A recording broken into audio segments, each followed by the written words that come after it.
2026 new update. ನೀವು Bhim app ಅನ್ನ Aadhaar card ಮುಖಾಂತರ ಕೂಡ ಕ್ರಿಯೇಟ್ ಮಾಡ್ಬೋದು. ಎ ಟಿ ಎಂ ಕಾರ್ಡ್ ಇಲ್ಲ ಅಂದ್ರೂ ಕೂಡ ನೀವು ಇದಕ್ಕೆ ಮಾಡಬೇಕಾಗಿರೋದು ಏನಂತಂದ್ರೆ, ಫಸ್ಟ್ ನೀವು ಆಲ್ರೆಡಿ ಭೀಮ್ ಆ್ಯಪ್ ಅಪ್ಲಿಕೇಶನ್ ಅನ್ನು ಇನ್ಸ್ಟಾಲ್ ಮಾಡ್ಕೊಂಡಿದ್ದೀರಾ ಅಂದ್ರೆ ಈ ಒಂದು ಅಪ್ಲಿಕೇಶನ್ ಮೇಲೆ ಲಾಂಗ್ ಪ್ರೆಸ್ ಮಾಡಿ ಇಲ್ಲಿ ನಿಮಗೆ ಅನ್ಇನ್ಸ್ಟಾಲ್ ಅಂತ ಕೇಳುತ್ತೆ. ಅನ್ಇನ್ಸ್ಟಾಲ್ ಮೇಲೆ ಕ್ಲಿಕ್ ಮಾಡಿ, ಅಥವಾ ಇಲ್ಲಿ ಐ ಬಟನ್ ಇರುತ್ತೆ, ಐ ಬಟನ್ ಮೇಲೆ ಕ್ಲಿಕ್ ಮಾಡಿದ್ರಿ ಅಂದ್ರೆ ನಿಮಗೆ ಇಲ್ಲಿ ಅನ್ಇನ್ಸ್ಟಾಲ್ ಅಂತ ಕೇಳುತ್ತೆ. ಅನ್ಇನ್ಸ್ಟಾಲ್ ಮೇಲೆ ನೀವು ಕ್ಲಿಕ್ ಮಾಡ್ಕೊಬೇಕಾಗುತ್ತೆ.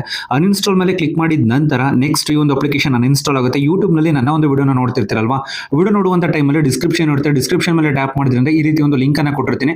ಲಿಂಕ್ ಮೇಲೆ ಟ್ಯಾಪ್ ಮಾಡಿ ಇಲ್ಲಿ ರಿಡೈರೆಕ್ಟ್ ಆಗಿ ಪ್ಲೇ ಸ್ಟೋರ್ ಓಪನ್ ಆಗುತ್ತೆ. ಪ್ಲೇ ಸ್ಟೋರ್ ಓಪನ್ ಆಗಿದ ನಂತರ ಇಲ್ಲಿ ಇನ್ಸ್ಟಾಲ್ ಅಂತ ಕೇಳುತ್ತೆ. ಇನ್ಸ್ಟಾಲ್ ಮೇಲೆ ಕ್ಲಿಕ್ ಮಾಡಿ.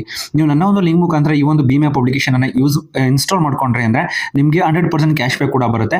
ಸೊ ಈ ಒಂದು ಅಪ್ಲಿಕೇಶನ್ ಯೂಸ್ ಮಾಡಿ ನೀವು ಗೂಗಲ್ ಪೇ, ಪೇಟಿಎಂ ಯೂಸ್ ಮಾಡ್ತಿದ್ದೀರಾ ಅಂದ್ರೆ, ಫೋನ್ ಪೇನ ಯೂಸ್ ಮಾಡ್ತಿದ್ರೆ ನಿಮಗೆ 100% ಕ್ಯಾಶ್ ಬ್ಯಾಕ್ ಸಿಗೋದಿಲ್ಲ. ಬಟ್ ಈ ಒಂದು ಅಪ್ಲಿಕೇಶನ್ ನಿಮಗೆ ಕ್ಯಾಶ್ ಬ್ಯಾಕ್ ಸಿಗುತ್ತೆ. ಜಿಪ್ಟೋ ಮತ್ತೆ ಈ ಒಂದು ಫ್ಲಿಪ್ಕಾರ್ಟ್ ಅಲ್ಲಿ ಏನಾದ್ರು ಬುಕ್ ಮಾಡ್ತೀರಾ ಅಂತಂದ್ರೆ ಫ್ರೀ ಇರುತ್ತೆ. ಅಂದ್ರೆ ನಿಮಗೆ ಇಷ್ಟು ಪರ್ಸೆಂಟ್ ಅಂದ್ಬಿಟ್ಟು ಕಮಿಷನ್ ಇರುತ್ತೆ.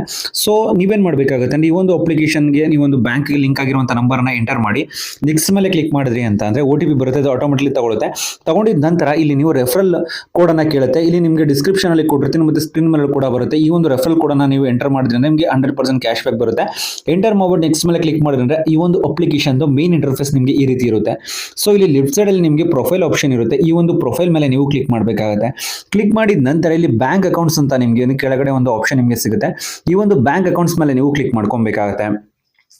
ಈ ಒಂದು ಬ್ಯಾಂಕ್ ಅಕೌಂಟ್ಸ್ ಮೇಲೆ ಕ್ಲಿಕ್ ಮಾಡಿದ ನಂತರ ಇಲ್ಲಿ ಆಡ್ ನ್ಯೂ ಬ್ಯಾಂಕ್ ಅಕೌಂಟ್ ಅಂತ ಒಂದು ಆಪ್ಷನ್ ನಿಮಗೆ ಸಿಗುತ್ತೆ. ಈ ಒಂದು ಆಡ್ ನ್ಯೂ ಬ್ಯಾಂಕ್ ಅಕೌಂಟ್ ಮೇಲೆ ನೀವು ಕ್ಲಿಕ್ ಮಾಡ್ಕೊಬೇಕಾಗುತ್ತೆ. ಈ ಒಂದು ಆಡ್ ನ್ಯೂ ಬ್ಯಾಂಕ್ ಅಕೌಂಟ್ ಮೇಲೆ ಕ್ಲಿಕ್ ಮಾಡಿದ ನಂತರ ನಿಮ್ಮ ಒಂದು ನಂಬರ್ ಯಾವ ಒಂದು ಬ್ಯಾಂಕಿಗೆ ಲಿಂಕ್ ಆಗಿರುತ್ತೆ ಅಂತ ನಿಮಗೆ ಗೊತ್ತಿರುತ್ತೆ ಅಲ್ವಾ. ಸೊ ಆ ಒಂದು ಬ್ಯಾಂಕ್ ಅನ್ನು ಸ್ಕ್ರಾಲ್ ಮಾಡ್ಕೊಂಡು ಹುಡ್ಕೊಳ್ಳಿ. ಅಲ್ಲೂ ಸಿಕ್ಕಿಲ್ಲ ಅಂದ್ರೆ ಟಾಪ್ ಅಲ್ಲಿ ನಿಮಗೆ ಸರ್ಚ್ ಬ್ಯಾಂಕ್ ಅಂತ ಒಂದು ಆಪ್ಷನ್ ನಿಮಗೆ ಸಿಗುತ್ತೆ. ಇಲ್ಲಿ ಕ್ಲಿಕ್ ಮಾಡ್ಕೊಳ್ಳಿ. ಕ್ಲಿಕ್ ಮಾಡಿದ ನಂತರ ಆ ಒಂದು ಬ್ಯಾಂಕ್ ನೇಮ್ ಅನ್ನ ನೀವೇನ್ ಮಾಡಬೇಕಾಗುತ್ತೆ ಅಂದ್ರೆ ಇಲ್ಲಿ ಸರ್ಚ್ ಮಾಡಬೇಕಾಗುತ್ತೆ. ಸೊ ಕರ್ನಾಟಕ ಬ್ಯಾಂಕ್ ಆಗಿರುತ್ತೆ, ನಂದು ನಂಬರ್ಗೆ ಲಿಂಕ್ ಆಗಿರೋದು. ಸೊ ಇದನ್ನ ಸೆಲೆಕ್ಟ್ ಮಾಡಿದ್ದೀನಿ. ಟ್ಯಾಪ್ ಮಾಡ್ಕೊಬೇಕಾಗುತ್ತೆ. ಟ್ಯಾಪ್ ಮಾಡಿದ ನಂತರ ATM ಕಾರ್ಡ್ ಮುಖಾಂತರ ಬೇಕಾ ಅಥವಾ ಆಧಾರ್ ಕಾರ್ಡ್ ಮುಖಾಂತರ ಬೇಕಾ ಅಂತ ಕೇಳುತ್ತೆ. ನನ್ನ ಲಿಂಕ್ ಮುಖಾಂತರ ನೀವು ಡೌನ್ಲೋಡ್ ಮಾಡ್ಕೊಂಡ್ರೆ ಈ ರೀತಿ ಬರುತ್ತೆ. ಸೊ ಆಲ್ರೆಡಿ ಇನ್ಸ್ಟಾಲ್ ಮಾಡ್ಕೊಂಡಿರೋದು ಅನ್ಇನ್ಸ್ಟಾಲ್ ಮಾಡಿ ನನ್ನ ಲಿಂಕ್ ಮುಖಾಂತರ ಇನ್ಸ್ಟಾಲ್ ಮಾಡ್ಕೊಳ್ಳಿ. ಇಲ್ಲಿ ಆಧಾರ್ ಕಾರ್ಡ್ ನ ಸೆಲೆಕ್ಟ್ ಮಾಡ್ಕೊಳ್ಳಿ. ಪ್ರೊಸೀಡ್ ಅಂತ ಇರುತ್ತೆ ನೋಡಿ. ಈ ಒಂದು ಪ್ರೊಸೀಡ್ ಮೇಲೆ ಕ್ಲಿಕ್ ಮಾಡ್ಕೊಳ್ಳಿ. ನಂತರ ಇಲ್ಲಿ ಪರ್ಮಿಷನ್ ಕೇಳುತ್ತೆ, ಎಕ್ಸೆಪ್ಟ್ ನ ಮಾಡ್ಕೊಳ್ಳಿ. ಎಕ್ಸೆಪ್ಟ್ ನ ಮಾಡ್ಕೊಂಡ ನಂತರ ಇಲ್ಲಿ ಆಧಾರ್ ಕಾರ್ಡ್ ನಂಬರ್ ಅನ್ನ ಕೇಳುತ್ತೆ. ಆಧಾರ್ ಕಾರ್ಡ್ ನ ತಗೊಳ್ಳಿ. ಆಧಾರ್ ಕಾರ್ಡ್ ಅಲ್ಲಿ ಇರುವಂತ ಸ್ಟಾರ್ಟಿಂಗ್ 6 ಡಿಜಿಟ್ ನಂಬರ್ ಅನ್ನ ಎಂಟರ್ ಮಾಡಿ ನೆಕ್ಸ್ಟ್ ಮೇಲೆ ಕ್ಲಿಕ್ ಮಾಡಿದ್ರಿ ಅಂದ್ರೆ UPI ಪಿನ್ ಅನ್ನ ಕೇಳುತ್ತೆ ನಿಮಗೆ. ಓಕೆನಾ. UPI ಪಿನ್ ಅಂತ ಅಂದ್ರೆ ನಿಮಗೆ ನಿಮ್ಮ ಒಂದು ಮೊಬೈಲ್ಗೆ ಲಾಕ್ ಇಟ್ಕೊಂಡಿರ್ತೀರಲ್ವಾ, ಯಾರಿಗೂ ಕೂಡ ಗೊತ್ತಾಗಬಾರ್ದು ಅಂತ. ಅದೇ ರೀತಿ ಈ ಒಂದು ಆಪ್ ನಲ್ಲಿ ನೀವು ಯಾರಿಗಾದ್ರೂ ಅಮೌಂಟ್ ಕಳಿಸಬೇಕು ಅಂದ್ರೆ ಅಥವಾ ಬ್ಯಾಂಕ್ ಬ್ಯಾಲೆನ್ಸ್ ಎಷ್ಟಿದೆ ಚೆಕ್ ಮಾಡಬೇಕು ಅಂದ್ರೆ ಈ ಪಿನ್ ಎಂಟರ್ ಮಾಡಿದ್ರೆ ಮಾತ್ರ ನಿಮಗೆ ಗೊತ್ತಾಗುವಂತದ್ದು.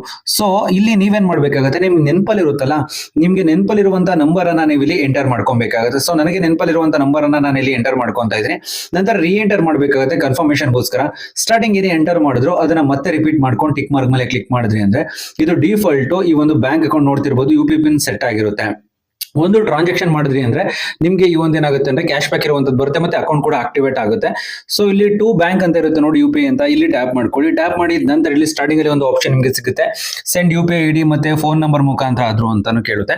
ಸೊ ಇಲ್ಲಿ ಕ್ಲಿಕ್ ಮಾಡ್ಕೊಂಡ ನಂತರ ಇಲ್ಲಿ ನೀವೇನ್ ಮಾಡ್ಬೇಕಾಗುತ್ತೆ, ಅವರೊಂದು UPI ID ನಾದ್ರೂ ಆಗಿರ್ಬೋದು ಅಥವಾ ಮೊಬೈಲ್ ನಂಬರ್ ಆದ್ರೂ ಆಗಿರ್ಬೋದು ಎಂಟರ್ ಮಾಡಿ ನೆಕ್ಸ್ಟ್ ಮೇಲೆ ಕ್ಲಿಕ್ ಮಾಡ್ಕೊಳ್ಳಿ. ನೆಕ್ಸ್ಟ್ ಮೇಲೆ ಕ್ಲಿಕ್ ಮಾಡಿದ್ರೆ ಬ್ಯಾಂಕ್ ಅಲ್ಲಿ ಒರಿಜಿನಲ್ ನೇಮ್ ಇರುತ್ತೋ ಅದು ನಿಮಗೆ ಸ್ಟಾರ್ಟಿಂಗ್ ಅಲ್ಲೇ ತೋರಿಸುತ್ತೆ. ಎಷ್ಟು ರೂಪಾಯಿ ಸೆಂಡ್ ಮಾಡ್ಬೇಕು ಅಷ್ಟನ್ನ ಸೆಲೆಕ್ಟ್ ಮಾಡಿ. ಒಂದು ಟ್ರಾನ್ಸಾಕ್ಷನ್ ಆಗಬೇಕು. ಸೊ ಜಸ್ಟ್ ₹1 ನಾನು ಸೆಂಡ್ ಮಾಡ್ತಿದ್ದೀನಿ.